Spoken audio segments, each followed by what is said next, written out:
Hi నమస్తే welcome to red TV నేను మీ ప్రత్యూష.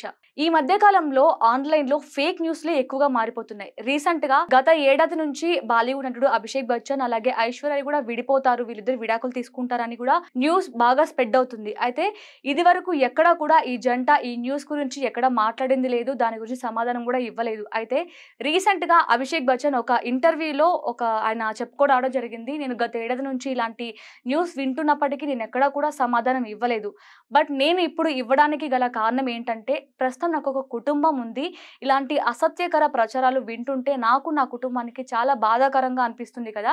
అందుకే నేనిప్పుడు సమాధానం ఇవ్వాలనుకుంటున్నానంటూ కూడా ఆయన చెప్పుకొచ్చారు. అయితే ఒకవేళ నేను సమాధానం ఇచ్చినా కూడా ప్రజలు దాన్ని వక్రీకరిస్తారు. ఎందుకంటే ప్రెజెంట్ అయితే నెగెటివ్‌కే ఎక్కువ ప్రాధాన్యం చూపిస్తుంది అని కూడా ఆయన చెప్పారు. నా జీవితం నేను జీవిస్తున్నాను. మీరెవరు కూడా జీవించట్లేదు. ఒకవేళ నేనెవరికైనా సమాధానంగా ఉండాలి, జవాబుదారీగా ఉండాలి అనుకుంటే అది మీరు కాదు అంటూ కూడా అభిషేక్ ఆవేదన వ్యక్తం చేయడం జరిగింది. దీనికి ఈ సిట్యుయేషన్ లో ఈయన తన ఫ్రెండ్ సంఘటన కూడా దీన్ని తీసుకొచ్చి ఎగ్జాంపుల్ కూడా చెప్పడం జరిగింది. తన ఫ్రెండ్ సికిందర్ ఎవరైతే ఉన్నారో తనకు కూడా ఇలాంటి నెగెటివ్ న్యూస్ స్ప్రెడ్ అవ్వడం వల్ల ఆయన డైరెక్ట్ గా తన స్టోరీలో ట్రోలర్స్ ఎవరైతే ఉన్నారో వాళ్ళకి ఒక సవాల్గా నా అడ్రస్ కూడా పెట్టి, మీరు ఏదైనా మాట్లాడాలనుకుంటే డైరెక్ట్ గా నా ఇంటికి వచ్చి మాట్లాడండి, నా అడ్రస్ కూడా నేను పెట్టాను అంటూ కూడా ఆయన చెప్పుకోవడం జరిగింది. ఇప్పుడు కూడా ఒకవేళ ఇలాంటి అసత్యకర ప్రచారాలు చేయడం వల్ల నాకు ఎలాంటి ఎఫెక్ట్ ఉండదు. బట్ ఇందులో నా ఫ్యామిలీ ఉంటుంది. కేవలం నాకే కాదు, ఇలాంటి అసత్య ప్రచారాలు కావచ్చు, నెగెటివ్ ట్రోలింగ్స్ కావచ్చు, ఎవరికైనా చేయాలనుకుంటే కొంచెం ఆలోచించి చేయాలి. ఎందుకంటే ఇలాంటిది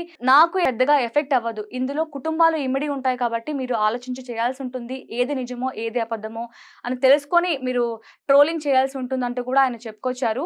అలాగే ఇవన్నీ మాట్లాడుతూ కూడా అభిషేక్ డైరెక్ట్ గా ట్రోలర్స్ ఎవరైతే ఉన్నారో వాళ్ళకి ఒక సవాల్ విసరడం జరిగింది. ఇలాంటి ట్రోల్స్ ఎవరైనా మీకు దమ్ము ధైర్యం ఉంటే నా ముందుకొచ్చి మాట్లాడండి.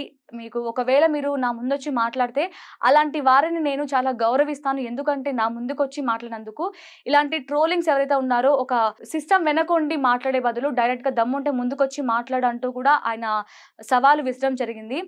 ఎవరైతే ట్రోలర్స్ ఉన్నారో ఇలాంటి అసత్య ప్రచారాలను స్ప్రెడ్ చేసే బదులు అందులో ఎంత నిజం ఉంది, ఎంత అబద్ధం ఉందో తెలుసుకొని పెట్టడం మంచిది. ఎందుకంటే దాన్ని బేస్ చేసుకొని కొన్ని కుటుంబాలు ఉంటాయి. ఇప్పుడు ఒకవేళ వాళ్ళిద్దరు విడాకులు తీసుకున్నా కూడా అది వాళ్ళిద్దరి పర్సనల్ అయి ఉంటుంది.